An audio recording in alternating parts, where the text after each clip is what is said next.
Bussey with 180 Firearms Training Podcast, joined by Grant Chancellor Madison from South Africa and Steve Anderson from Anderson Shooting. So, Steve, why don't you tell us a little bit about yourself, what you do, and we'll chime in with some questions later on. Okay. Do you want the 3-minute version, the 13-minute version, or the 30-minute version? Let's do the 3-minute version to start with. Okay. Very good. First, I want to thank my partners before we forget. Targets USA manufactures the finest steel targetry on the planet. CR Speed makes the finest gun handling gadgetry you can wrap around your waist or anywhere else. Hunter's HD Gold is the only wear I wear where I'm not wearing these wear. Let's see, that brings us to the AMG-lab.com Commanderson timer, which continues to blow minds and turn heads when it puts the time into the tablet. OutdoorDynamics.net remanufactures the finest competition ammunition you can dispense from a Freedom Seed dispenser. And that brings us to ShootingSportsInnovations.com, which is a lot to type because there's a lot to see. And of course, Vortex Optics riding neatly atop Bull Armory guns. Whew. Okay, so I was a rock and roll guitar player, and I got canceled when Nirvana came out. All the hair bands went away on the same exact day, and I was one of them. And about that time, I got robbed in a record store that I was managing by a young man with a K-bar knife. Grant, you know what a K-bar knife is? Yep. It's Rambo's knife. I mean, he waved that thing in my face. He tried to stab me a couple times, and by the grace of God and Gumby, I was able to prevent being stabbed. Went and bought a gun, Smith & Wesson 5906, and I got deeply into what we now call the tactical Timmy culture. I was literally spending every free moment of my time preparing for a gunfight. And then I realized this gunfight I'm preparing for is probably never going to happen, right? Chances of being involved for most people, 2 violent encounters in your life, pretty rare. You'd have to kind of be looking for trouble or being well, maybe not in South Africa. I don't know. In South Ohio, Africa's a little USA. bit different. That's right. But at any rate, the local range had a Friday night bowling pin match, and I started doing that. Came in second my first time and won the next one, and then was pretty undefeated for a while. And then they said, "Hey, if you like that, you should come do Steel Challenge." What Steel Challenge? Be at the range at 8 o'clock in the morning. Okay. Went. First time you hear a bullet hit a steel target, you're hooked for life, you know, because you're used to punching holes in paper. But when you hear that ding for the first time and realize that you made that noise, it's really awesome. And they said, if you like this, you ought to come shoot IPSC. I said, what's IPSC? They said, be here next Saturday at 8 o'clock. So I went. On my very first field course ever, I shot every target twice, including every no-shoot on the range. They either didn't tell me or I was so excited I forgot, but I literally got 2 hits on every single no-shoot. And they just doubled over laughing. So I continued to shoot IPSC because USPSA had just split off, or maybe it already had, and they just called it IPSC out of tradition. I don't know. But one day in the mail, I got this card that said A-class production. And so I took it to my buddy Vern, who got me into this. And I said, Vern, what's this? He goes, well, you're an A-class. I said, what's A-class? So he explained it to me. I said, what's after that, master? What's after that, grandmaster? Okay, well, that's what I'm going to do then. And I had just bought a used open gun, a very old Caspian open gun from my buddy Kyle. And I became obsessed with making Grandmaster and got that done in about 9 months. And people said, because I was the first Grandmaster in Ohio, and everybody said, how'd you do it? How'd you do it? Because YouTube was not a thing. The Right. internet was in its infancy at this time. So you couldn't go online and see videos of the top dogs. There was a Matt Burkett video that had Blake McKez on it. And by the way, that was very formative for me. Blake McGez must have been, he was for sure a teenager. And the end of this Matt Burkett video was Blake going pop, pop, pop, pop, pop, pop, pop, pop, pop, reload, pop, pop, pop, pop, pop, pop, pop, pop, pop, pop, reload. And I went, whoa, that's what I want to do. So that's what I did. And people kept asking me, how did you do it? And I'd write down the 12 drills on one piece of paper. And then I realized, hey, there's some value here. Why not write a book? So I wrote Refinement, Repetition. I don't know if I can reach one here. Your books are the first shooting books I ever read. Well, thank you. So wrote this book. this was in full blown chubby Steve. That's why there's not a picture of my face. I was very heavy at this time. So there's no, that's why me and my chins aren't on here. Yeah. And what happened after that was I was dominating my local match, not because I was that great, but because nobody else was practicing. At that time, at least in my area, it wasn't really considered cool to practice. And that didn't make sense to me as a musician's as a musician, you do more practicing than you do performing. And that's just a way of life. And I was practicing real hard. And then I went out of town and got beat. And I couldn't figure out what had happened. I was astonished. I was like, wait a second, I've got this card that says I'm a grandmaster. Can't I just give that to them at the match and just take the trophy home? Can I just? But it doesn't work like that. And there was a mental component to that, and there was a technical component to that. And then I wrote the second book, Principles of Performance. And then so that one is, hey, I'm a grandmaster. How come I can't win every match I go to? That introduces the mental game. That introduces all the other things besides standing there and shooting. I was really good at standing there and shooting, but I wasn't very good at everything else. I didn't know any better. Because remember, I was winning locally, so I didn't know there was anything else to do. It wasn't until I got beat that I started to figure that out. And then I had a couple of mental epiphanies and a couple of shooting epiphanies. And then I wrote Get to Work, which Arik Levy describes as my manifesto, which makes me feel evil for some reason to have a manifesto. Most people that have manifestos are not very nice, but at any rate, I wrote that book. And then here we are today. Been doing the podcast for 7 years and just loving it. You writing those books inspired me to the point that I actually wrote my own book. So those were the first books I ever read in shooting. I've read pretty much every book out there at this point, but yeah, that really inspired me. I read what you wrote and thought, well, I can do this. Yeah. And I've seen your book at a couple of client homes. My big joke is that you and I have slept in the same bed many times, just never at the same time. Right. That's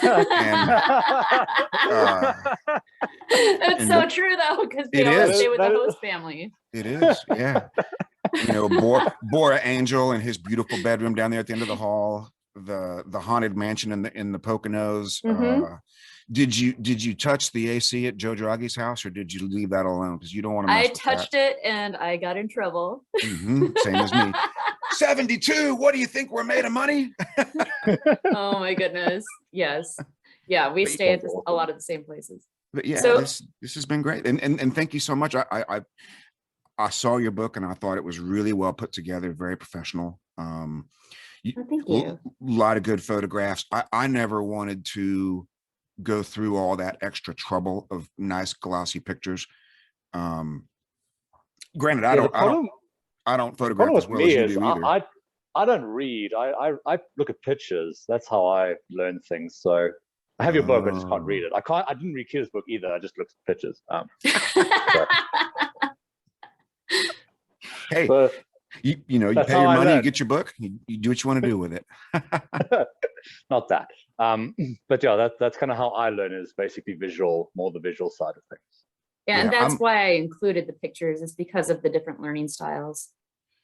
Well, and one of the other things about my book, especially in the beginning, I didn't know if what I was doing was correct. I just knew it was working. Right. And what I was so afraid of was me standing there holding my gun, and like Rob Latham was the guy that I imagined saying, he's doing everything wrong. And maybe I was, maybe I wasn't. I just knew it was working. Right. You know? And that comes from guitar playing. There's guitar player, Albert King played a right-handed guitar upside down because he couldn't find a left-handed guitar. You can tell him he's wrong? I'm not. You know, so I was just, anytime something works, I just keep doing it. If it doesn't work, I do something different. Exactly. So what can you tell me about the invention of dry fire? Well, okay. The guy at the gun store that was running the bowling pin match, he said to me, a little dry fire might help. And I said, what's dry fire? And I had heard I had read about dry fire in various gun magazines, because remember, I was preparing for a gunfight. So I had every gun magazine all stacked up, and I would occasionally see dry fire mentioned. it was really boring. And I just thought, well, that's dumb. I'll just go to the range and shoot. And then my buddy Vern, he said, anything that you can do or that you need to be able to do that doesn't require a bullet leaving the barrel, you can do in your basement. So I started thinking about all the different things I could do. At the bowling pin matches, I only ever had trouble with the first shot. If I could get the first shot off, I was golden, but I would occasionally miss the first shot. So just as any musician would, or any other performer, if I'm having trouble with this particular part of this performance, I'm going to work on that. And so I would literally go from a low ready to a Xerox bowling pin, low ready, Xerox bowling pin, low ready. I would do that for 20 minutes a night. And that's when I started winning the bowling pin match. And then once I understood that you're supposed to shoot everything but the white ones, I started looking at, all right, what does this sport require me to do? And because I was interested in becoming a I was the vast majority of the classifiers were some version of 6 Reload 6. For sure, the ones that I saw on a monthly basis. You know, there obviously were others, but the match directors tended to set up the ones that were easy to set up. So most of them were some version of 6 Reload 6. So I came to the conclusion that if I could shoot 6 accurate shots quickly, reload, and do that again, I could be a grandmaster. And that's the cornerstone of those 12 drills, as anybody who has the book knows. And of course, the classifier system has changed a bunch, and I fully support that, by the way. I would prefer that the classifiers were 90% movement as opposed to 10 to 15, 20% movement. That'd be my preference. I would enjoy that. I wouldn't have got beat when I got out of town if the classifiers weren't all stand and shoot, you know. And when people call somebody a paper master, a paper grandmaster, that really gets under my skin, because those folks normally don't have GM cards when they make that disparaging remark. Oh, so and so is just a paper GM. Well, if you don't like a paper GM, then you need to change the classification system, which I totally support. I'm 100%. All I'm saying is, within the current confines of the classification system that we have, a grandmaster is a grandmaster. It's as simple as that. Okay, so you have a dry fire class that you teach. Can you tell me about that? Sure. What I call that is a dry fire tune-up. We do that. I just did one yesterday via Skype, typically. And what I've learned is I went through great pains to write that book in such a way that it would make sense to anybody. One of the marks of a great writer is a third grader should be able to pick it up and read it just as well as a 60-year-old person. You know, I just assume that the person reading the book knows nothing. And so that way everything gets explained. Now you have to actually read it, Grant, for that to work. There's no pictures. I looked at the cover and, like, for some reason it didn't get better. But the other thing is, the other reason for the dry fire tune-up is there's not a lot of technical recommendations in refinement repetition. There's not a lot of stand this way, hold this way, do. Because remember, I was afraid Rob Latham would read it and go, "You're wrong. You're stupid, and your book is dumb." I didn't know. So in the dry fire tune-up, I'm able to make a lot more technical recommendations for a lot of things that I've learned. You know, things like if we lock the elbows, that can be a problem for wide transitions. So if you're having trouble with wide transitions, look at your elbows. And also the way the gun recoils. Sure. But now there's only one guy dumb enough to shoot like that, and that's Bob Vogel, you know? So again, I'm not going to say Bob Vogel's wrong, because it's working very well for him. Why is it today that in every episode, Yeah, Bob this Vogel is the second coming time up? Bob Vogel has come up. Well, we know his age now, so he's a great example of somebody who does things that work really well for Bob Vogel. Yes, he does things very differently. Yeah, but it works. Right. He's Albert King playing the thing upside down. It's fine. But I have a 90-10 rule. You know, I'm going to show people what works best for 90% of the shooters that I've worked with. This is what works best for them. If you want to do something different, make sure it's working. Because Lanny Basham says 90% of people are doing something and you're not, and you're having success, you're an innovator. If 90% of people are doing something and you're not having success, you're not an innovator. You know? So that's where we start. We start with what works for 90%. And And anytime somebody disagrees, like if I ask somebody to load the gun a little further out and they don't want to, I'll just start my timer and go show me the 0.9 reload and we can move on. But if you want a 0.9 reload and you're loading the gun back here, that's going to be an obstacle. It can be overcome, but it is going to be an obstacle. Yeah. So tell me some more about your mental management program. So everybody knows Lanny Basham, I hope. Does everybody know Lanny Basham? Oh, yeah. Yeah. Okay. So I'll give you I really tried to read his book. That was the second, after reading your series, that was the next book I picked up. Yeah. So with winning in mind. Such a great book. Travis Tomasi was my pen pal, guardian angel. Anytime I didn't know what to do, I would email Travis Tomasi and I would just do what he told me to do. I did. So I saved experimenting with 17 different powders and 4 different bullet weights. I just said, Travis, I have a Caspian, you shoot a Caspian, what do I do? He goes, try these 2 powders, pick the one you like the best and do that. Stay with a 124 grain bullet. Got it. And one of the recommendations he made was to read with winning in mind. And I absolutely loved the first third of that book. And I thought, wow, Lanny Basham has got a picture of me on his desk. He knows what I'm going through. And then you get about 3/4 of the way through and there's a lot of big words. And Grant would never make it that far. So the mental program back then had 5 steps. Now there's only 3, but point of attitude and point of direction, point of focus, point of attention, point of alignment. I just want to shoot. And I didn't, because I'm not aware of a sport that scored the same way USPSA is. Like, I'm not aware of a bowling event that's timed. I'm not, because of the duality of the scoring, I didn't know what to think about. I couldn't figure it out. When I picked speed, it was great until we scored the targets. When I picked accuracy, it was great until I got my time. I thought, how am I going to get this right? When I discovered shot calling and truly understood what that meant, because I misunderstood shot calling for at least 7 years. But once I understood shot calling and that became my focus, I could get up any day and shoot according to my level of skill.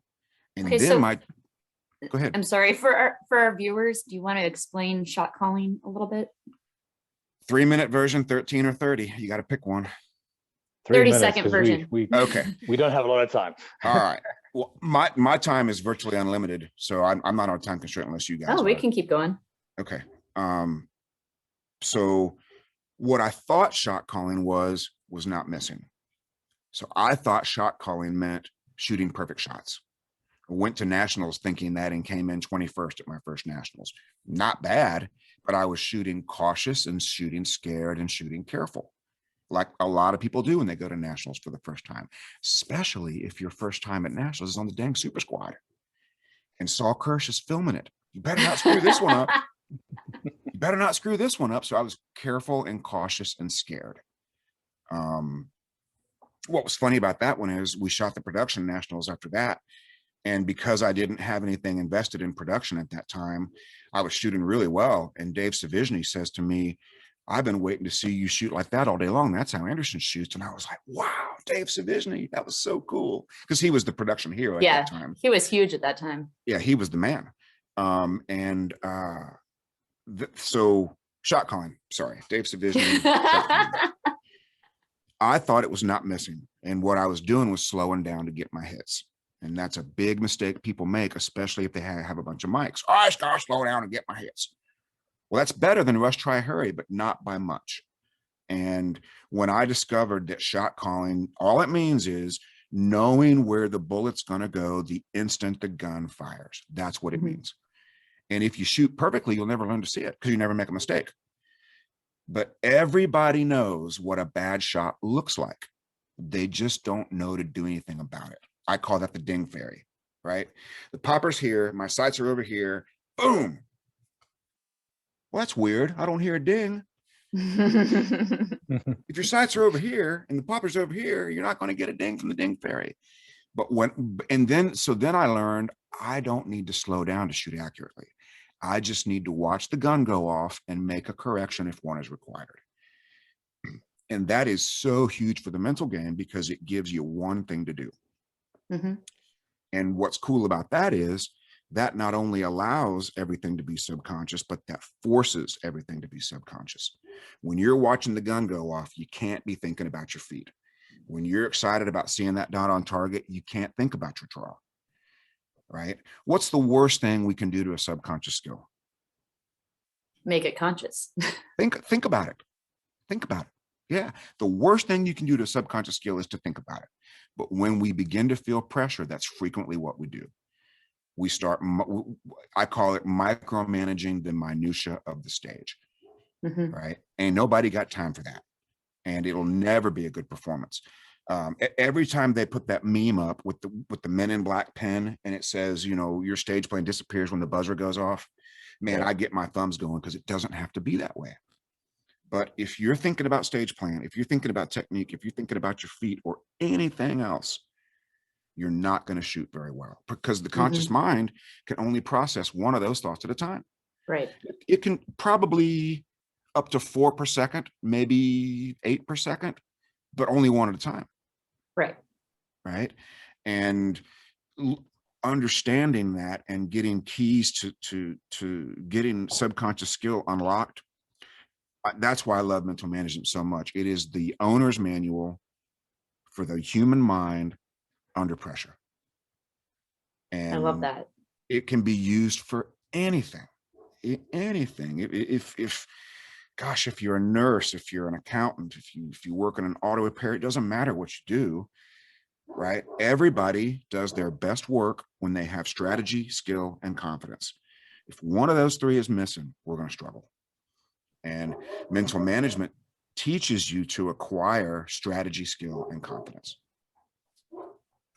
I have a student in Texas who recently took my class, and I saw he had some issues with ADHD and focusing and mentally managing himself. So I recommended he take your class, and I know he's planning to, but I said, this is not just for shooting. I think you need this for your life.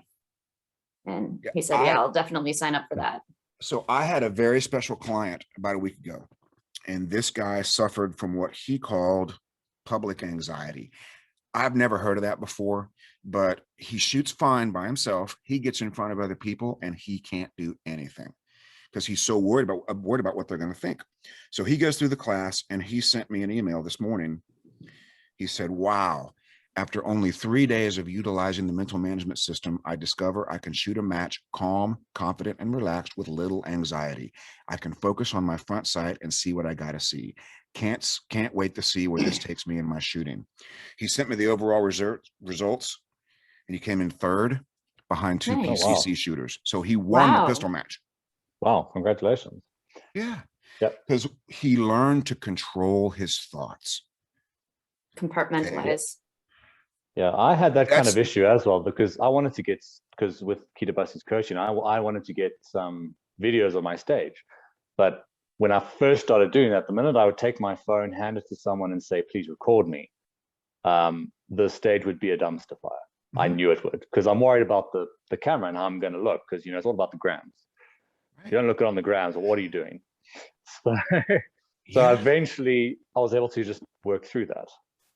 So conscious mind can only think of one thing at a time.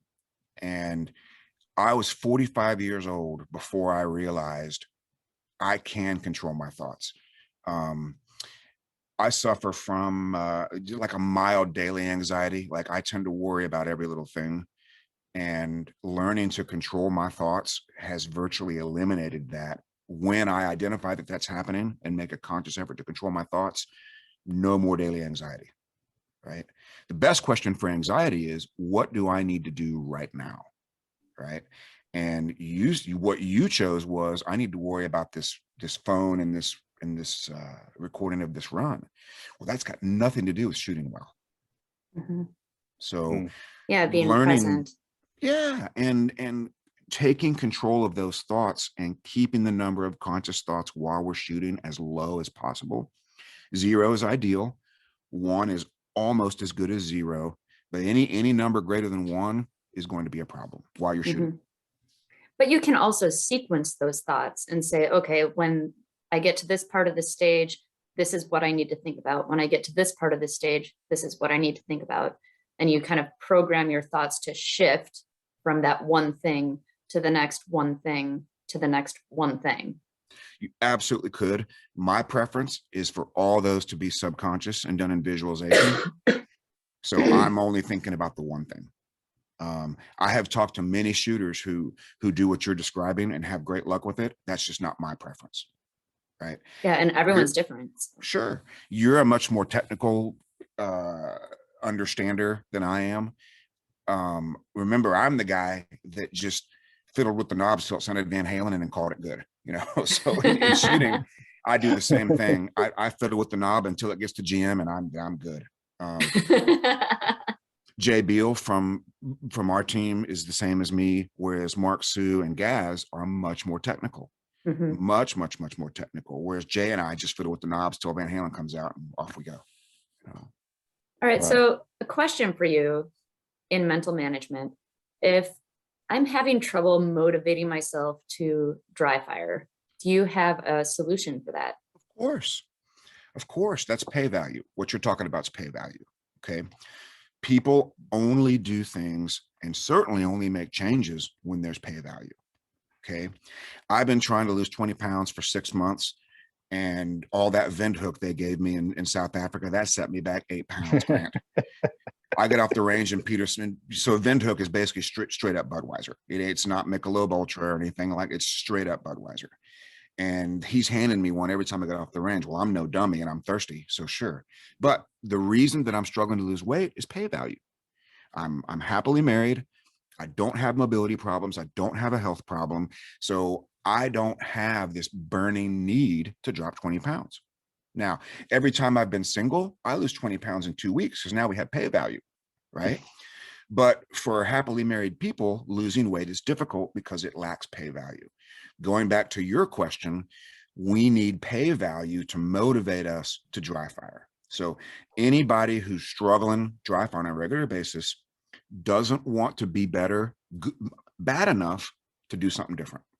That's all that means. They don't, and that's not a criticism. That's just a fact, you know? Right.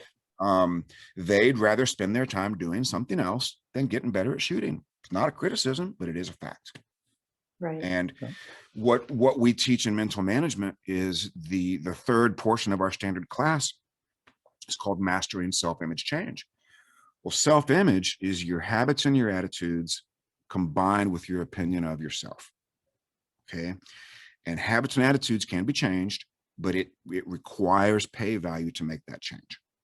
And identifying that pay value is critical. And people tend to want to be too polite about it. Like one thing we do in that class is we go through the goal setting procedure. You know, somebody says, I want to be a master class shooter. Why do you want to be a master class shooter? I enjoy being proficient with my gun in a good way. BS. You want to be in the top of the top and you want to beat people. That's what they want, but they're too polite to say it.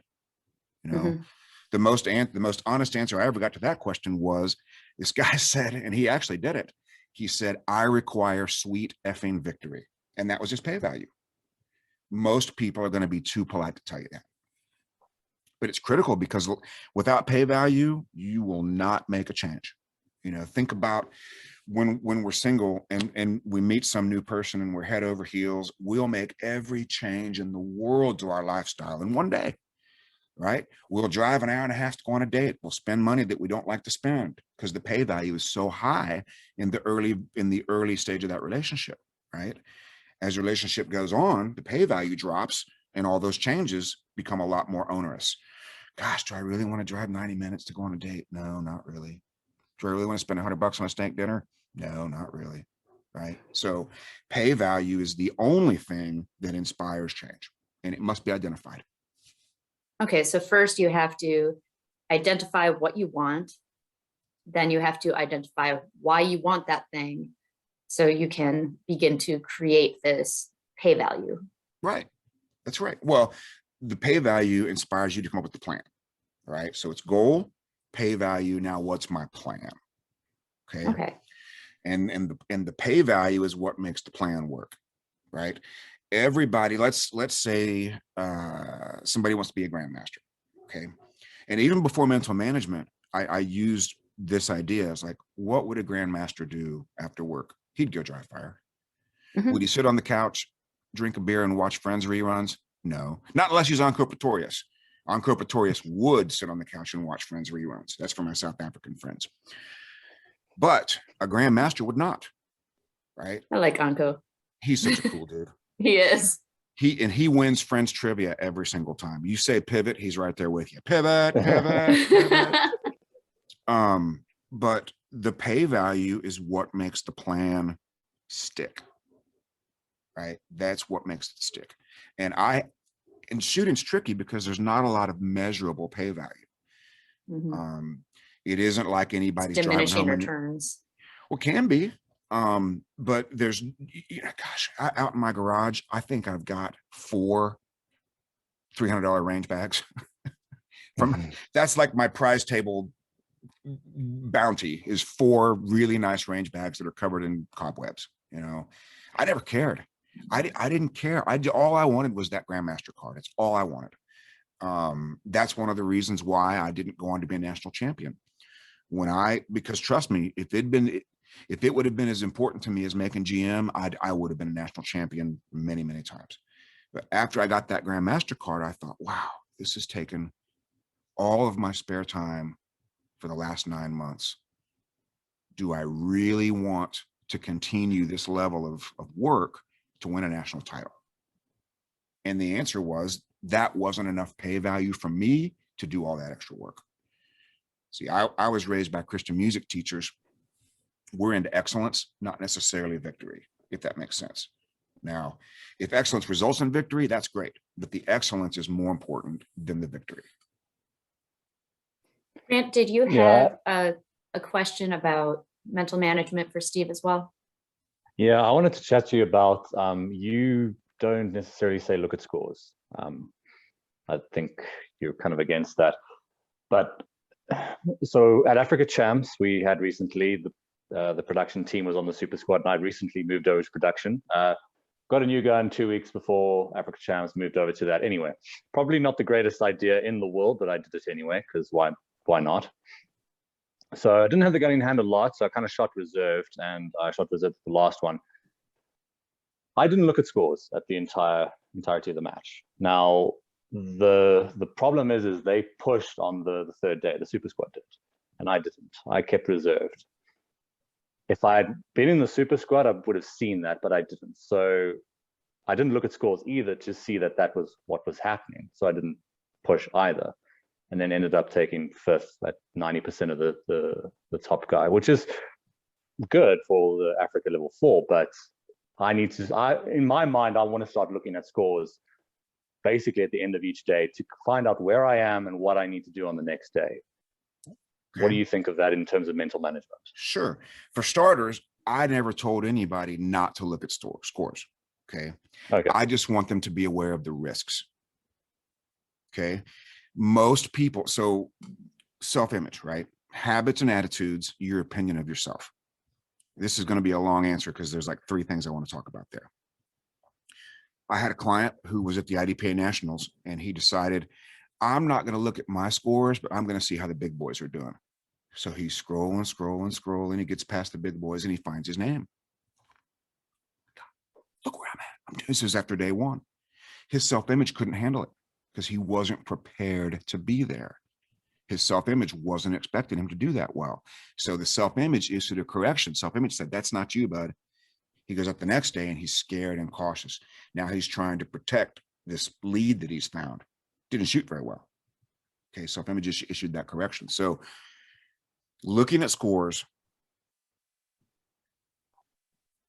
if I'm shooting as quickly as I can see what I need to see, what am I going to do different after I look at the scores?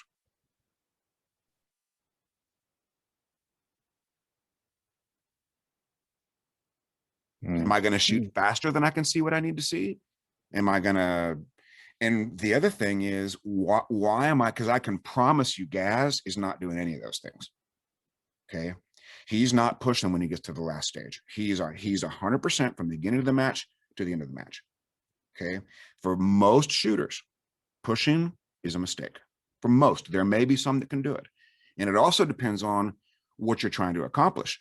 There's a lot of American champions who don't care. I can think of one that I don't want to say their name, but I can think of one guy. He doesn't care if he's second or 22nd. When he gets to the last stage, he's going to push it as hard as he can. It never works, never, but he doesn't care because he doesn't. I know exactly who you're talking about. He doesn't need another. He doesn't need a 37th second place trophy or a medal. He doesn't care. It's either first or he doesn't care. The one that I'm thinking of won't even go to the awards if he doesn't win. Okay, so for those people, they don't have a choice but to push. But and by the way, it never works. I've never seen it work. I forgot what I was going to say. But if first or nothing, push all you want. But what happens is you're no longer shooting subconsciously, and something gets more important than what you need to see. Grant, I can promise you every bad shot that you've ever had in a match has either been sight or trigger. Okay. Grip to the extent that it affects trigger or whatever, but it's really just sight or trigger. And something gets more important than sight and trigger, and that's when we have a bad shot. Okay. So what I like to teach people, I like trigger to be subconscious. Okay.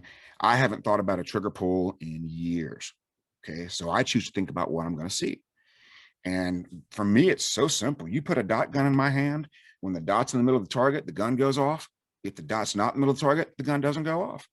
And if it goes off and the dot is not in the middle when it goes off, I issue a correction. Okay. And thinking about that one thing it's the closest thing to magic I've ever found. But going back to your question, I'm not a high level mathematical strategist, right? And a lot of folks in South Africa are really into hit factors and doing this or that. Okay. My question is, if the hit factor is a 5, are you going to shoot faster or slower than you can see what you need to see? Probably shouldn't Neither. shoot faster than what you can. I've never seen it work. If the hit factor is a 12, which would be the Hoser stages of all Hoser stages in South Africa, are you going to shoot faster or slower than you can see what you need to see? Well, it depends on the target. Yeah.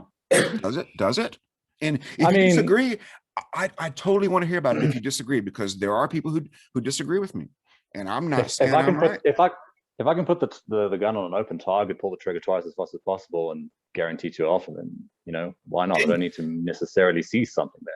You've seen something. You didn't see a perfect sight picture, but I promise you saw something. And if you didn't, you're going to get burned very quickly.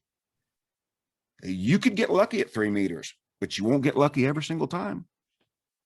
Right? There will be a time when we do our sample stage in the standard class, right? Standard class. Standard class. There's 3 targets about 1 to 2 meters away. That's where a lot of the mics occur, because somebody just got a dot gun and thought they could point shoot it. Right? You can get lucky with less visual input than you need, but you'll never put a whole match together that way. Never happen. Okay. So I think on those close targets, I think you're seeing something. And iron sights are different because there's at least 5 levels of vision, maybe more, right? From the silhouette of the gun to the serrations on the front sight. That's why I prefer in iron sights to program, I will see what I need to see. Because I may not be able to explain it, but you know what it is when you see it, right? Yeah, I'm trying to with an iron sighted gun though, I'm trying to work on basically being 100% target focused and having the picture of the iron sights completely blurry and just seeing a flash of fiber. Sure. Rob Latham was the first one to say he shoots through the sights. He didn't tell anybody because he didn't think it was right. He was kind of like me in that regard. He was doing something that he didn't think was right. He was looking through the sight at the target. If the sights are aligned on target, it doesn't really matter what you focus on. And that's what you're doing. Okay. Okay. So he was shooting target focused. I don't like to call it that term because that's not the term he would use. I just know that's how he explained it. Okay. And I don't advocate a target focus either, strictly because I don't know that it means the same thing. But I do know that if the sights are lined up on target acceptably, it doesn't really matter what you focus on most of the time. And the neat thing about a slightly more target focus is now you can see the sight lift from return a lot better. If you have a hard front sight focus, like the hardest front sight focus, the front sight may disappear and recoil because you're so narrowly focused on it. But if you're a little bit more target focused, you're going to see it lift and return a little bit better. And it makes it easier to call your shots. Well, it's easier to focus on something farther away than it is to focus on something right in front of you. Your eyes are just more relaxed, focusing on something in the distance than something right in front of your face. Probably, and changing that focus back and forth is challenging. You know, you can see that when we go from Hoser targets to more difficult targets. The accommodation. They're like, oh, holy moly. And then it takes them a while to kind of change that focus. Right. So that's why I quit. Especially the older you get. Sure. Go ahead, man. I'm pretty young still, I guess. So how do you compete against the super squad when you're not in the super squad? So that's a very interesting question. I think the biggest benefit from being on the super squad would be having access to their stage plans. Yeah. Right. Because at least on our super squad, everybody tends to shoot the stage pretty much the same way. Very rarely have I seen one super squatter do something completely different. And that case was interesting because this particular shooter acted like he was going to do it the way everybody else was and did it totally different, which was pretty. I know who you're talking about. I thought that was pretty cool strategy.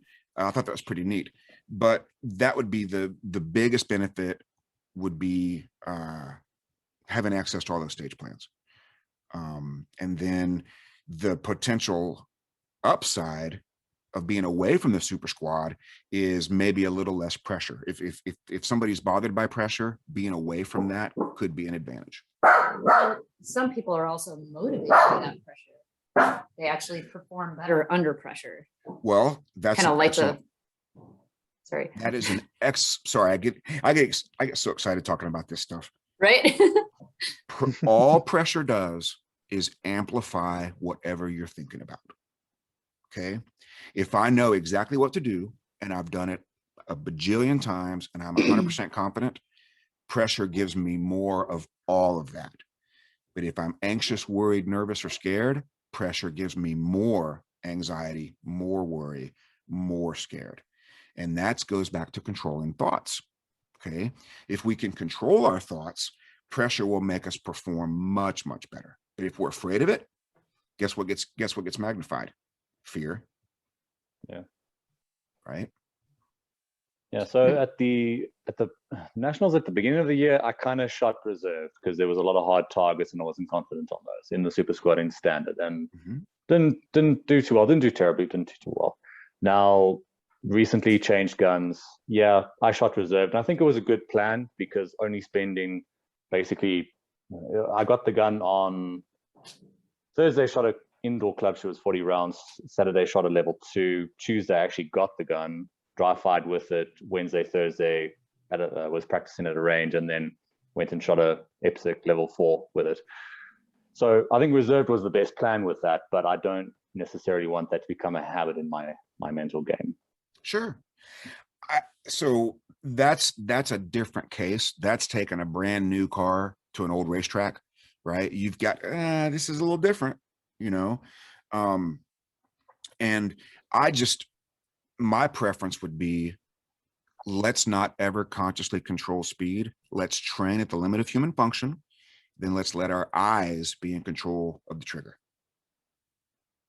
And conscious control of speed, I have never had a good result with conscious control of speed, but I've had tons of great results with just literally when I'm doing it right, there's a direct link between my eye and my trigger finger, and my brain is not involved. It bypasses the brain completely. Okay. I'm literally just watching. So this last match, I decided, okay, well, I know where reserved is. I know exactly where to find that. This last match, I kind of went a little bit overboard. I went, let's find out where the wheels fall off. Let's go get those mics. Let's go get the no shoots. let's just go for speed and run it as fast as possible to find where that is, so I can find kind of the 100% line where I don't kind of fall off and die. So We talking that's what I about did at the competition or the training right now? competition. I Okay. went to, it was a level 2, Okay. NEPSEC level 2 with the new gun. So kind of like, let's find where the wheels fall off. Let's find that limit at a competition. And then I can train around finding the balance between the two. Would you like my opinion on that? Yeah. I would rather you do that in training and have those experiments, learn those lessons in training. Todd Jarrett tried to tell me when I first started, he said, it was the first Front Sight magazine, that's our USPSA journal. And the quote was, if you're not missing in practice, you're not pushing hard enough. And my response to that was, I don't know who Todd Jarrett is, but he's an idiot.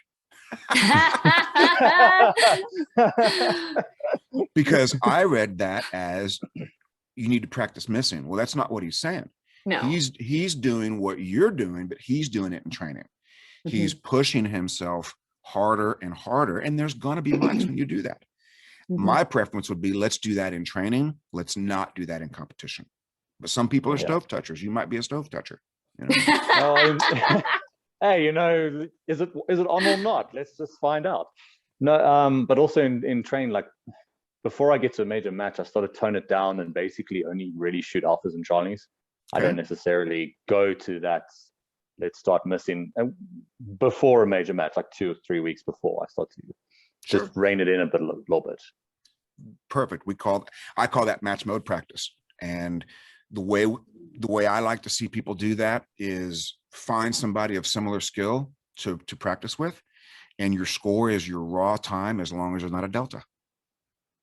Okay. That is a phenomenal way to learn to shoot what you see, because against somebody of similar skill, slowing down is not an option, right? You can't, if you were to go out and do this with Gaz, right, you would not be able to slow down and have any hopes of beating him. But you can't necessarily go fast either, because a delta means your run is disqualified. Doesn't even count for score. And when we do this, it's fascinating. People start wanting to win by shooting 2 charlies on purpose. And guess what happens? Shoot deltas. Right. That's right. And then they go, well, that's not going to work. So then they go, okay, well, I just need to tighten up my green zone. Green zone is what I call an acceptable shot. Okay. Typically, once they do that, the alpha count goes through the roof. And the winner of these events normally has vast majority of alphas. Because Charlie is too close to a delta to be acceptable, but I can't slow down. Right. So we learn to see what we need to see without consciously slowing down. Yeah, that makes sense. That's why I love to work with fast shooters who are sloppy. Oh, give me every sloppy fast shooter you can, and I'll make them champions, right? Because they don't want to slow down, but they don't have to. All they have to do is make the sight picture more important than the barking squirrel. That's all they have to do. And now those people are interesting because they need to win with that before they trust it. If you're out there working with them one-on-one, they do something in 8 seconds. We don't know if 8 seconds is good or not. But if they beat 7 other people of similar skill by a couple of seconds doing that, now they understand it. And that's really why classes are so important. I know a lot of people want to do one-on-one training. Joe Draghi was one of these guys where he wanted to do one-on-one training, which is great, but you need that relativity. You need it put into perspective. You need other people there to push you. And that's why I like the class setting of, well, for me, I have about 8 people in a class. What do you have in your classes? Max of 10. Yeah. So I think that's a really good number, so they can push each other, challenge each other, and have numbers to compare with rather than one-on-one lessons. The other phenomenal thing that happens, and I'm sure you see this maybe more than I do, but when we do a movement exercise, it's usually not the youngest, most physically fit person that wins. Sometimes it is, but it's usually not the 20-year-old great shape. They're certainly not the ones that have the most gains. Those guys might pick up 210, something like that. But you give me somebody who's 55 years old and overweight, and we cut his movement time in half, compared to everybody. Oh, it's so exciting. I love it so much. Mhm. Yeah, it's so Efficiency. gratifying. So tell us about all the classes, the different types of classes you teach. I have, so I'm like, I don't know how to put this. There's a standard class, and then there's an advanced class. They're really not that much different, but the advanced class has a pretty important criteria. Okay. A 10-yard popper needs to be an easy shot if you want to do the advanced class, right? If we can't hit a 10-yard popper on demand every single time, then you won't be able to take advantage of all the goodness in the more advanced class, right? Right. I don't really like to put a classification level on it. B class is pretty good if we have to pick one, but I've seen a lot of C class shooters who can do it too. Because a lot of times classification reveals more about mental game than it does technical skill, but that's Right. but yeah, so basically what we get is you get 17 years of experience in 2 days in the basic class. In the advanced class, you get 17 years of experience, but we do fewer exercises and a lot more reps. That's the other thing that I learned in mental management, or had reinforced, I should say, is that 100 acceptable reps are way better than 10 perfect reps. And a lot of people get hung up on perfect reps and they don't get enough of them for it to be subconscious. But if we can get 1,000 acceptable reps of some new technique, that is money in the bank compared to 10 perfect reps, which is virtually useless. If you want a subconscious performance. Yeah. And so type A resists that, right? Type A is like, wow, if I can't do it perfectly, then I can't do it. Mm-hmm. My response to that is, when you're watching your sights, your body's going to do whatever your body's going to do. And you can think about your feet, you can think about your elbows, you can think about your grip, but your shooting's going to suffer in competition, right? So in training, let's identify what works. Let's get as many acceptable reps as we possibly can. And then let's trust those reps in competition and just shoot the gun. Well, you're also Just going to on learn the- a lot more from a mic than you are from an alpha in practice. Well, so what's interesting about that is a lot of times we get a mic, but we get something so extraordinary on the physical side. Best example would be if somebody's never done a 1 second first shot. Okay, I'm gonna stand there until they do, and I don't care if it's a mic or not. As long as it's a safe shot under a second, I don't care. I had a lady in Texas hug me. She hugged me so much it made me uncomfortable. I had to get her husband over. It's like, I need a hugging stand-in, because if this picture gets out, I'm gonna be in big trouble, right? So she was so overjoyed she'd never fired a shot in under a second. And I don't remember if it was an alpha chart. I truly don't care. If we've never done that, our body needs to know what it feels like to do that Mhm. before we can look at the target. It's just like in swimming when they put the swimmers in the, whatever it's called, where they have like a fake current. So Oh, they sure. feel how it feels to swim that fast, and they have to feel that before they can actually do it. Right. Right. Racers, people that race motor vehicles, they have to crash a vehicle to find out what it can do. They have to. Right. And going back to what you were saying, Grant, there may be people who can push and get a little extra, but those people are very rare. And I think what's more likely to happen is, I think pressure gets their self-image, and that's what propels them more so than conscious effort. Okay. And that's the power of self-image, right? I can think of a top shooter who zeroed a stage at nationals. Okay. And this guy, he won everything, but he wasn't known for winning a lot of stages, right? He zeroed this stage, and his self-image kicks in and goes, you win this match every year, you have the longest string of national titles that currently exists, you're going to win this one too. And he came back and won every stage after that. Okay.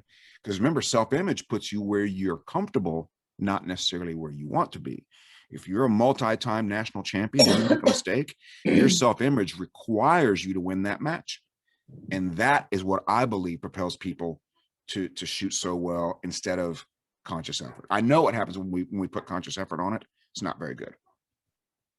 So have you heard about drawing a picture of yourself or just imagining standing on the podium in first place, visualizing the sounds, the smells, everything around you, Of course. exactly course. how it would be?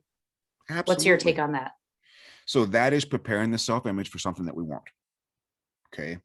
That's the same thing as if we're on a diet, putting up a picture of ourselves in a bathing suit when we're skinnier, right? You're reprogramming the self-image to be what you want instead of what you currently are. Most people, you have more insight into this person than I do, obviously. I remember a story about a guy who won his first nationals and wasn't on the super squad. And had no idea he was winning his first nationals until his buddies told him. And then his hands start shaking. Okay. And that's because his self-image wasn't prepared to win nationals. He probably thought he was going to do pretty well, but he probably didn't expect to win. Right now, that doesn't mean that you can win by expecting to win. But what it does mean is if you're not expecting to win, your self-image could pull you away from it. That makes sense. Yeah. Interesting. But So it's remember, not a self overconfidence thing as well. Like imagining yourself on the podium, like, oh yeah, you know, I'll win it easily, so I don't need to shoot as well. It's not like an overconfidence thing. sure, overconfidence is only a problem if it exceeds strategy and skill. Okay. Okay. Those are the three pieces, right? I have never, let's see, I'm a very, very, very confident person. Okay. But if I go shoot an archery match tomorrow, I don't have enough confidence to win an archery match because I don't have any strategy. I don't have any skill. Okay. But if I practice my butt off in archery and I know exactly what the wind's doing, I know everything I need to know, and then I see a shooter who I think is going to beat me, it's over because I don't have the confidence to get access to my skill. Confidence by itself won't do it. But without confidence, you'll never get access to subconscious skill. Never. Okay. Are you single or married, Grant? I'm single. Yeah. Okay. Have you ever noticed that the hotter the girl is that you're talking to, the harder it is to form a complete sentence? Yeah, a little bit, to be honest. That's exactly right. Right. That's exactly right. Because you lack the confidence. You think she's out of your league, so you don't have the confidence to talk to her, so you don't get access to subconscious skill. Okay. But if you believe that she's in your league or you're in her league or vice versa, whatever you want to call it, it's no problem to talk to her. No problem. It is so weird that you said that, because in the book that I'm writing right now, I even use the same example of someone who's a 4 landing a 10. I actually used that example for self-image. Sure, that's crazy. And without going too far down that road, we know that women respond to confidence. We know, I don't 100% know why they do, but I know that when you talk to a girl with confidence, sure, the doors swing wide open, and you can't fake it, by the way, because they can spot that. Now, the magic question is, how do we build confidence? Do you know the answer to that, Grant? Practice. You're by right. Succeeding. You're absolutely right. Confidence is past success predicting future success. That's what confidence is. However, if we don't acknowledge success, we don't get confidence. This is why type A struggles and struggles and struggles. Type A requires perfection. So anything less than perfection is failure. So now I have past failure predicting future failure. That's not very awesome. But if I have past success predicting future success, I'm golden if I have strategy and if I have skill. Okay. Those are the three pieces that mental management gives you. Okay. Mental management teaches you to control your thoughts. In competition, those thoughts are primarily restricted to strategy. It teaches you to acquire subconscious skill, which everybody knows. Okay.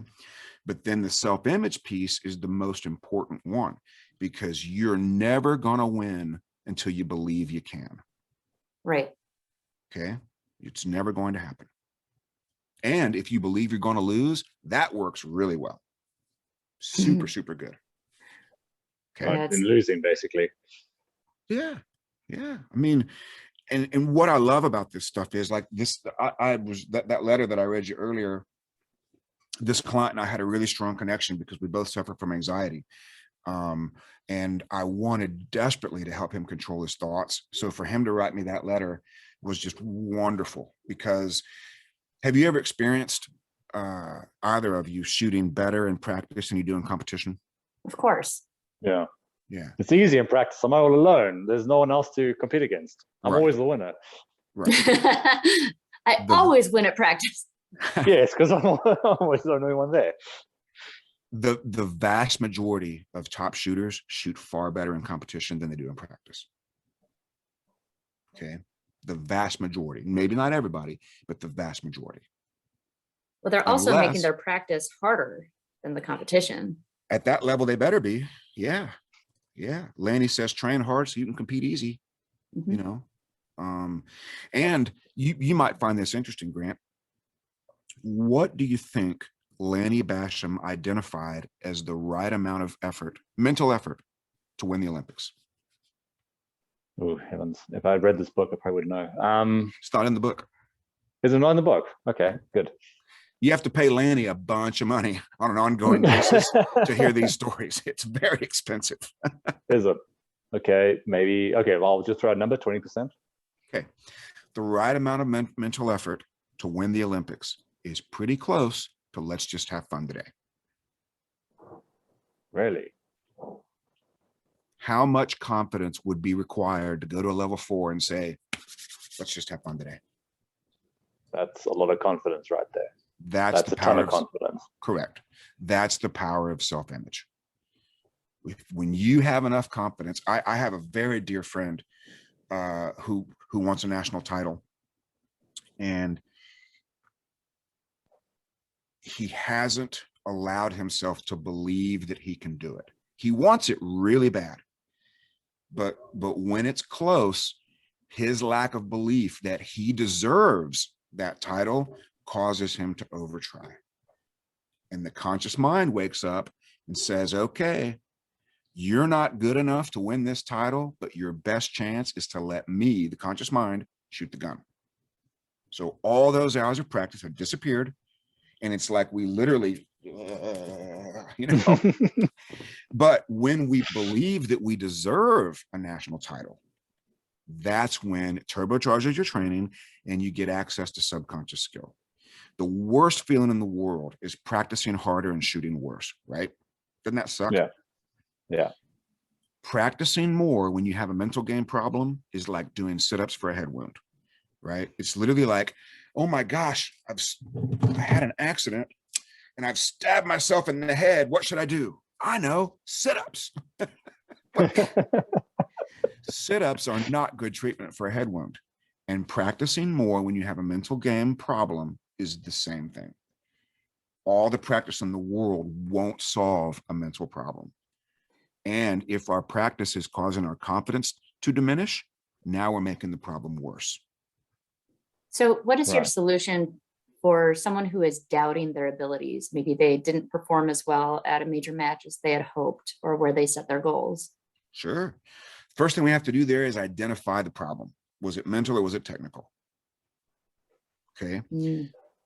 If it's mental, then we need to do several things. If it's technical, it's just as simple as solving the problem, right?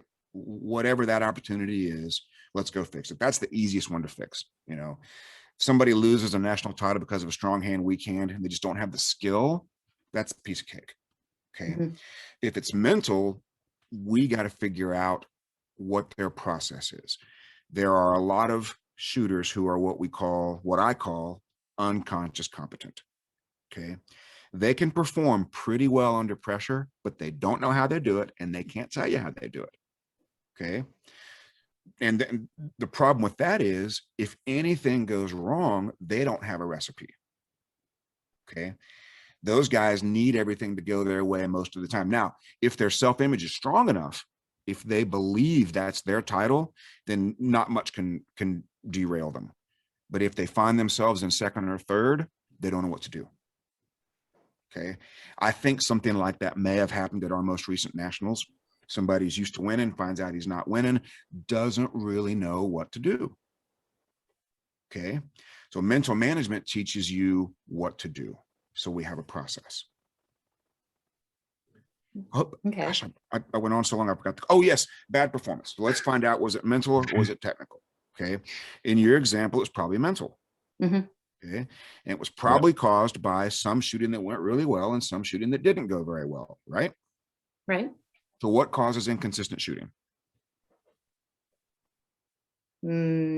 Lack of visualization. That can be a problem. What causes inconsistent shooting is inconsistent thinking. Okay. So they probably had their ducks in a row on some of these stages, and then their ducks got out of the row. Well, if they don't know what order the ducks are supposed to be in, they don't know if they're going to row or not. The other thing that happens is people tend to be an expert in their worst shooting, and they're not an expert in their best shooting.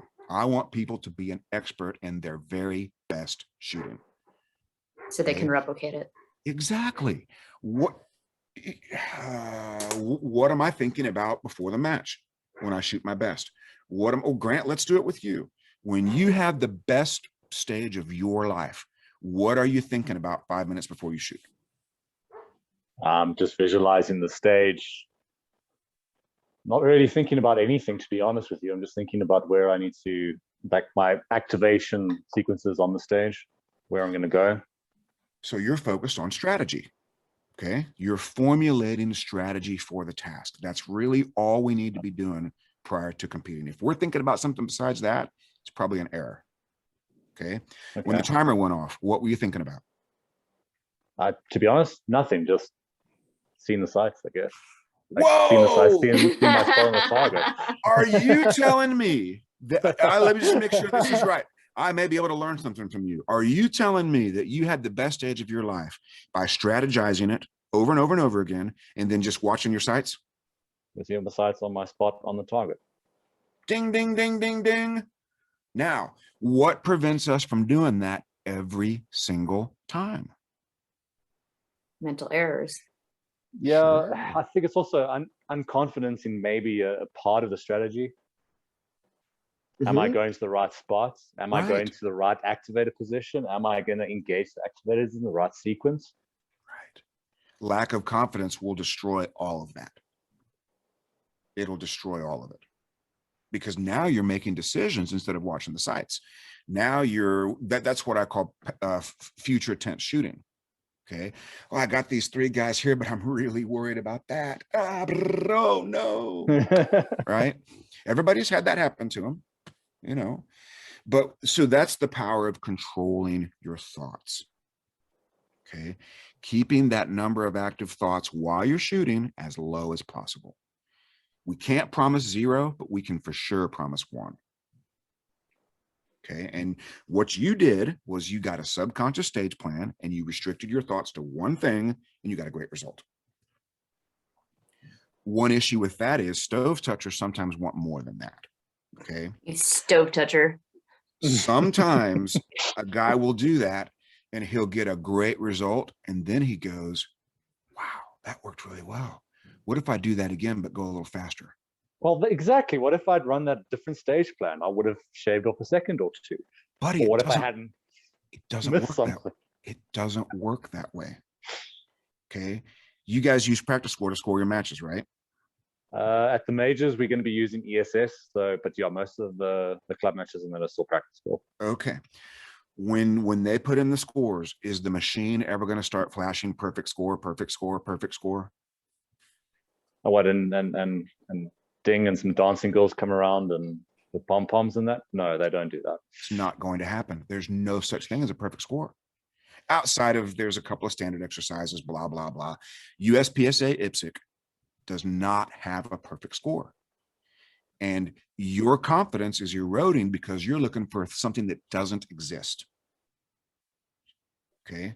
Take a great run and put that in the confidence bank. And instead of saying, that wasn't perfect, that wasn't perfect, that wasn't perfect, I'm a disaster, let's go shoot the next stage. I mean, pretty much, yeah, that's what I do. But it's How's it It's what working I out for do. you? How's it working out It's not for you? not working out that great, to be honest. Of So are you open to a change? course. Yeah. Everyone's open to a change. Yeah, I just remember 90-10. There are people out there who do really well under pressure, but they can't explain it to you.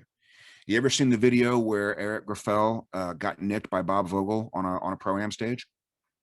Yeah, that I did. When they went to the shoot off, it's like Eric had never shot a gun. I have a lot of respect for Eric Grafel. Okay, I'm just using this to illustrate what happens. His self-image takes a beating because this isn't supposed to happen. And now he loses the ability to shoot a 10-yard popper. Remember how many extra shots he fired? Yep. Right. That's an example of conscious override. Well, I just got beat for the first time in forever. I better put the hammer down. Mm. Okay. Old Yeah. Bob's just ding, ding, ding, ding, ding, ding, ding, ding, ding. He's got a process. Okay. If we can focus on a process instead of a result, we're in so much more control. But if we think about a result, that's out of our control. We can't control it. So why spend any effort thinking about it?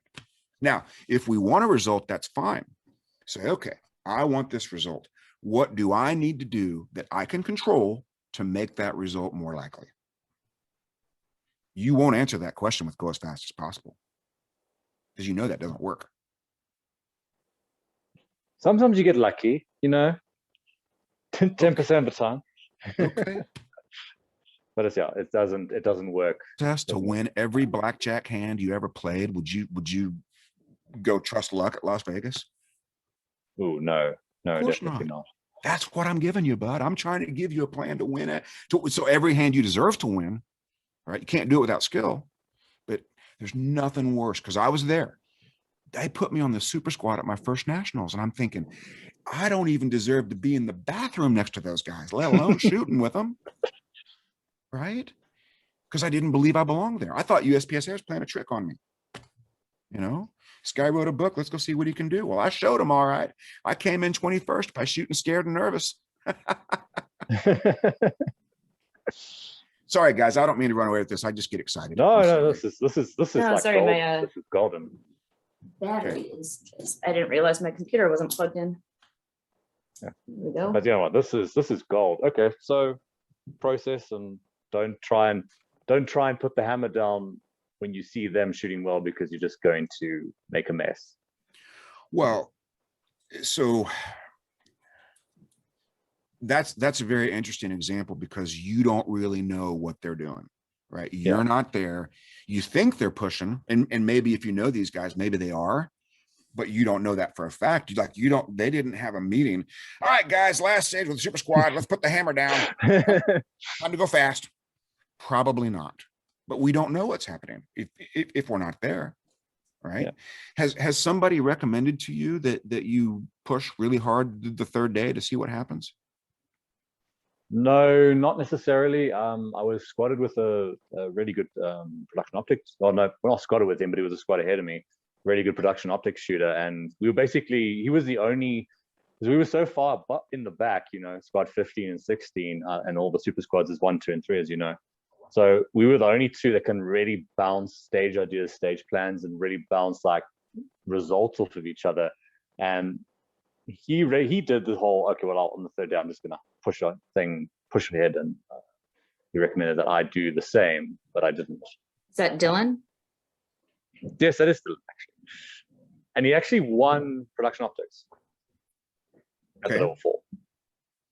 On the strength of his last day, on the strength of his first couple of days, or everything? On the strength of his last day, because the way he was shooting, I was shooting better than him, even though he had a dart on the first 2 days. And then on the last day, he basically just cleaned up. He turned it up. Did he go from 90 to 100 or 100 to 110? I'm not 100% sure on that. Okay. If he had a really great day, he may have gone from 90 to 100 as opposed to from 100 to 110, because 110 is where the mics are. So if he didn't have a bunch of mics, then he probably got to 100 instead of 110. He did have a mic or two on the third day. Okay. I have an observation about this. You guys are not used to shooting 3-day matches that are like a marathon.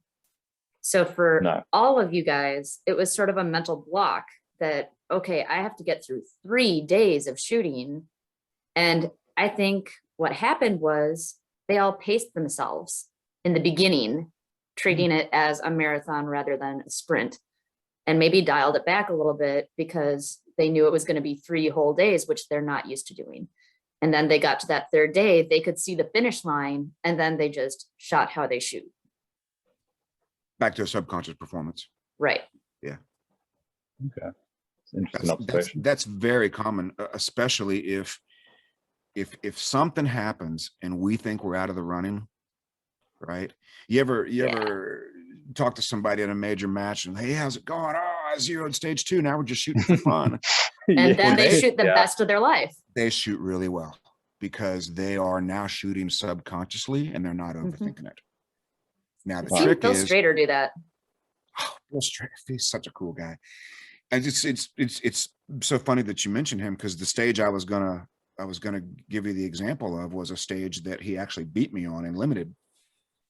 Every time I see him, like, remember that clown stage? He goes, yeah, I beat you.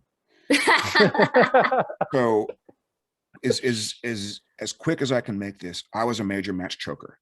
Okay. I was nervous and scared, and I knew I was going to make a mistake. And then as soon as I made the mistake, I was relaxed and shot really well. Well, at this match that Phil and I were both at, I had made my mistake. I relaxed. Remember, I'm relaxed because my self-image expected me to make a mistake. So when I do, I'm not happy, but I sure am comfortable. That's really important. And then we have this stage, and you can see it on my YouTube video, on my YouTube channel. The popper activates a window. The window opens for a couple of seconds, and there's 7 paper and 1 steel in this window. And there were 2 of these windows. So you could do half of it from one side, half of it from the other, or you could go prone. But you had to open both windows, or you had to hit both steel. And I got up there, Grant, and I knew that I could get every single one of those shots out before that window closed. I knew it. And I was like, come to Papa, right? So bang, window opens, brrr, ding. And I actually do a little happy dance, but that happened right after my mistake. If I hadn't made that mistake, I wouldn't have tried. I wouldn't even tried that. Because remember, I'm cautious and I'm scared. Right. But after my mistake, now I can be at 100% of my skill level. And I knew I could do it. Knew it. Okay. I've also seen guys go the other way, though, where they make a mistake and they just can't let it go, and they dwell on it and they carry it with them through the rest of the match. Correct. That happens when we obsess on the mistake. Right. Remember, everything we say, think, hear, read produces a picture in our mind. That picture tends to be our immediate future. So if we make a mistake and we think about it, talk about it, think about it, talk about it, that mistake stays in your head and tends to be your immediate future. So one of the things we teach in mental management is, after a mistake, identify and focus on the correction. If you have a bad shot on stage 1, Grant, it's either sight or trigger. Okay. The better the shooter is, the more likely it is to be sight. You didn't see what you needed to see for a shot. That's an easy fix on stage 2. It's the easiest fix that there is, especially for a guy like you, who's obviously pretty quick. Yeah, I'll try. Yeah, I just need to see what I need to see. Yeah, I think it's a good idea when you make a mistake to walk away and take a minute to settle down a little bit. I tell people, go use the outhouse or whatever, just walk away for a minute. Then when you come back, go look at the next stage before you come back. So then, you're done with the previous stage. You don't need to think about it anymore. Go take a peek at the next stage you have coming up and get your mental process focused on that so you can move forward. Correct. Yeah, you're during controlling those thoughts. But during the time you're taking your little break, that's when you accept the mistake that you made and you correct it in your brain, so you can carry that with you to your next stage, the correcting, and do that on the next one. Yep. So what I do is, oh, it's a mic. I've got 15 points down behind the winner. Now I need to focus on that. That's what I've been doing. So that was wrong. Okay. How's that working out for you, bud? Not great. So if you have a mic, it's either sight or trigger. Okay. Yeah. So focus on the correction, not the mistake, and now I'm behind on points. And so what if the guy you're behind, what if he has a death jam on the next stage? What if he screws up? Right? it ain't over till it's over. And you may be giving up prematurely thinking, well, there's 15 points I'll never get back. Well, you never know what's going to happen. Mm-hmm. Right. I remember, I can't think. I seem to recall it was either a client of mine or somebody else. Oh, it was Mark Sue. That's exactly who it was. Mark Sue had trouble on a stage and he didn't let it get to him. And then come to find out that stage got thrown out. So Right. You just never know. Yeah. It wasn't even an issue. But had he let that be an issue, if he'd given up or done something else dumb, he would have given up his performance. Come to find out the one he struggled on got thrown out. Because it ain't over till it's over. Mm-hmm. And if you start thinking about results, you have given up control of the only thing you can control, which is what you do. Okay, so basically, if I look at scores, I'm gonna give up control of what I can do. Remember, I didn't tell you can't look at scores there, but No, there's a risk. I didn't. There's a risk. There's that risk, and I think the way my brain works, that risk might just throw me in the deep end. And here's the question. If you're shooting as quickly as you can see what you need to see, what are you going to change when you look at the scores? Yeah, I was mainly going to do it as a look at the scores because the way they were shooting was A, B, and C, and they were shooting A, B, and C, and I was shooting B, C, A. So I would have been able to see basically on the third day how they had shot in their first day, and maybe would have seen how they did and gauge my performance on that. Again, what would you change? Now, if you're a guy who's consciously coming out at 85 or 90%, I think that's an error because if the big stage is the first stage, right, and you're going to come out at 85%, that's a lot of points. Too low. Yeah, that's coming out at 100 would be my preference. That I just think that especially at the upper level, 100% is where you need to be. Because what if you set it too low? 100%. What if you set it at 92 and the right number is 98? And how do we do that anyway? But if you're shooting as quickly as you can see what you need to see, in my opinion, you're always at the right speed. Okay. Have you ever shot a stage, done really well, and said, "Man, I wish I would have slowed down because that was the first stage"? I can't say I have. No, never. I wish I'd shot it faster and more accurately, but never slowed down. And how are you going to shoot it faster and more accurately? Well, I see my spot on the target, see the side scope. Mm-hmm. Yep. There's no free speed on match day. It sounds so easy, though. So that's good news, Grant. That means you're really smart. Okay. The smarter somebody is, the more trouble they have with simplicity. Okay. And the more complicated their job is, the more they have trouble with simplicity. If you're a person that has a complicated job and you're really smart, right? I have a client in New York who may have invented the way computers and cameras talk to each other.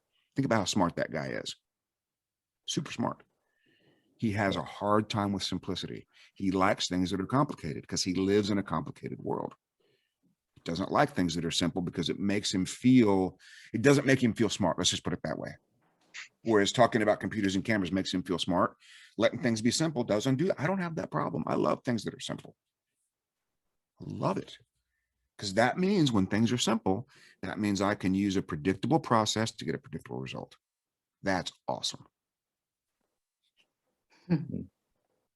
That's interesting. That's very interesting. Steve, is there anything that you haven't talked about that you'd like to cover before we wrap things up? We haven't talked about Van Halen enough, but we don't want to. Yeah, there actually is. I have a program on my website now called the Anderson Insider, and it's $9.99 a month. And you get access to my fourth book. My fourth book is called How To Now. It was going to be a digital book, but the royalties on Amazon are 30% for digital books. Like the author gets 30% and Amazon gets 70%. It's not a very good deal. Mm-hmm. So I went and I've made it available on my paid site. I think it's 20 some chapters, audio and PDF, how to solve one problem on the range today. That's why it's called How To Now. If you want a sub-second draw, let's go to the range right now and let's do it. How to now. Exactly. If you want to learn to call your shots, let's go to the range right now. Let's learn how to do it. So that's on there. There's a bunch of videos. I just did the world's greatest video on shooting swingers that hasn't uploaded yet. I'm super proud of that. But anybody who's invested in me or wants to learn more about this, go join that insider program and let's do a mental management class. You know, it's a guided tour of With Winning in Mind, from a guy who's been there and done it and knows exactly how you feel. Grant, I have been everywhere that you've been. Are you a national champion? Yeah, in standard. All right. So I have been everywhere you have been except there. Okay. So I can help you with any problem you've got. So congratulations on your national title, by the way. It was a couple years ago. And we were working on the production one now. Hang on. Thank you very much. It feels good to be a national champion. Not, it was a couple of years ago. I don't know if I can do it again. Right. Remember, learning how to take compliments is a big part of confidence. Okay. If you think about what husbands sometimes tell their wives in the morning, oh, honey, you look so cute this morning. Woman's like, what are you talking about? My face is on the pillow and my hair is a mess and I'm wearing your t-shirt. I know, I like you like that. So they take a compliment and they turn it into an insult. Damages their confidence. What should be happening is, wow, I must be smoking hot because I just got up, not wearing any makeup. He still thinks I look great. I must be a knockout. That's how they should take that. Now, they don't need to go tell everybody about it. They don't need to externalize it, but they should internalize it. Right. To build confidence. That's good Thank you, Steve. See, that was so easy. That was so easy. So easy. Yeah, that's really, I don't really, I could do this all day, but I gotta go. Right. I gotta go feed my dogs and watch the Yeah. truck. So it's been wonderful chatting with you guys. Thank you so much for having me. Thank you, Steve. This was really golden. Really, it was. Thank you so much. Well, thanks, Yeah, buddy. and- I appreciate that. See what he did there? And I'd like to thank Da Vinci Machining for sponsoring the show. They make a very reliable PCC. And thank you so much, Steve, for coming on. We really appreciate it. Very good My stuff. pleasure. My pleasure. Thank you, Grant. All right. Thank you, guys. We'll see you on the range. There is one more thing I want to add. Oh, Sorry, did you stop recording? no, we're good. No, it's all All right. Everybody listening to this show has something that they believe they're great at. Okay. May not be shooting, but it's something. It's usually their jobs. So what that means is they know what they're doing. They've got strategy. They've done it a bunch. They've done it for 20 years and they believe they're going to be successful. They have strategy, skill, and confidence. Anybody who's great at their job has those three things. I'm great at my job and I've got those three things. Anybody who struggles with their job is missing one of those. Either don't know what to do, haven't done it very much, or they don't believe they can be successful. Like me with my chainsaw. I'm a good example of that. Don't like it. Okay. I'm a little afraid of it because I like my fingers. But if we have strategy, skill, and confidence, we're golden. That's what I want to leave you with. All right. Thank you so much, Steve. Awesome. Thank All you, right, guys, Steve. have a great day. Yeah, you too. You have a good one. Go feed those Cheers, dogs. cheers. Yeah. Bye-bye.